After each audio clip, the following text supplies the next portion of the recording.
जय श्री कृष्ण। आपका स्वागत है। आज का 14वां अध्याय में आपका स्वागत है। श्री भगवान ने कहा, फिर भी जानो, मैं श्रेष्ठ ज्ञान तुमको बताता हूँ, जिसके जानने से सारे मुनिजन मोक्ष रूप परम सिद्धि को प्राप्त हुए हैं। ज्ञान की सहायता से मेरे स्वरूप को प्राप्त हुए लोग सृष्टि के समय जन्मते नहीं और प्रलय काल में कष्ट नहीं पाते हैं। हे पार्थ, पर ब्रह्मा मेरी योनि है, मैं उसमें गर्भ को रखता हूँ और उसमें भूतों की उत्पत्ति होती है। हे कौतन्य, तब गर्भों में जो विभूतियाँ उत्पन्न होती है उनका उत्पत्ति स्थान प्रकृति है और मैं बीज देने वाला पिता हूँ। हे महाभाव, प्रकृति से उत्पन्न सत्व रज और तम तीनों गुण देह में रहने वाले निर्विकार आत्मा को बांध लेते हैं।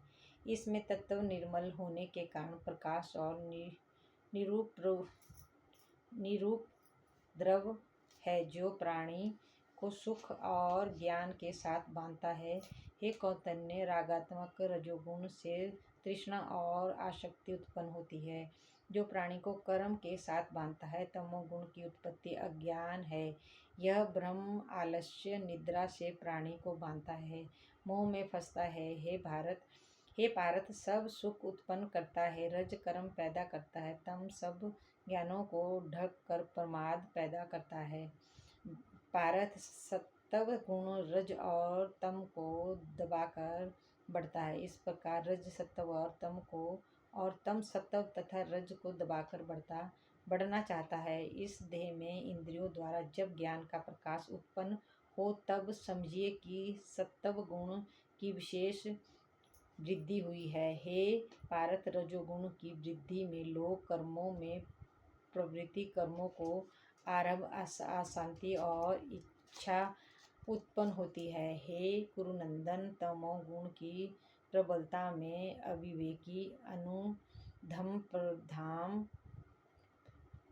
प्रमाद और मोह ये सब होते हैं। जब देह को सत्व गुण के उदय में मृत्यु प्राप्त होती है, तो वह रजोगुण के प्रकाश में लोक को पाता है। रजोगुण के उदय में मरकर कर्मों में आसक्त मनुष्यों में जन्म लेता है और तमोगुण के उदय में मरा हुआ मूढ़ योनि में जन्म पाता है। सात्विक पुण्य कर्म का फल भी सात्विक कलंक रहित होता है। राजस कर्म फल दुख और तामस कर्म का फल अज्ञान है। सत्व से ज्ञान उत्पन्न होता है, रज से लोभ तथा तप से प्रमाद, मोह से ज्ञान की उत्पत्ति होती है।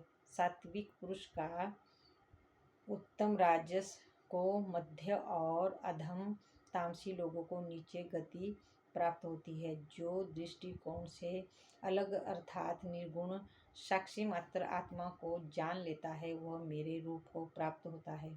जो शरीर में उत्पन्न होने वाले सत्व रज तम इन तीनों गुणों को जीत लेता है, वह जन्म मृत्यु बुढ़ापा और रोग से छूटकर मुक्ति पाता है। अर्जुन ने पूछा, हे प्रभो, कैसे मालूम हो कि अमुक मनुष्य ने तीनों गुणों को पार किया? उसका क्या बर्ताव है?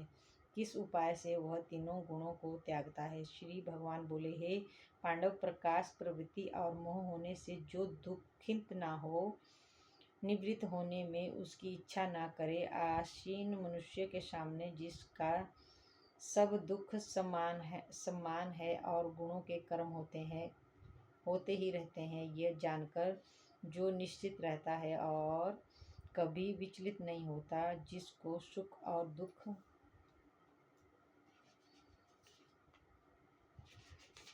मिट्टी पत्थर और स्वर्ण, प्रिय और अप्रिय, निंदा और स्तुति समान है, जो धीर है, जिसमें सभी बखेड़े त्याग दिए हैं, उसे गुणातीत कहते हैं। जो अन्य भक्ति से मुझे पूजता है, वह इन तीनों गुणों को जीत कर ब्रह्मा भाव पाता है, क्योंकि ब्रह्मा का विकार रहित मोक्ष का सनातन धर्म और अखंड सुख का भंडार है।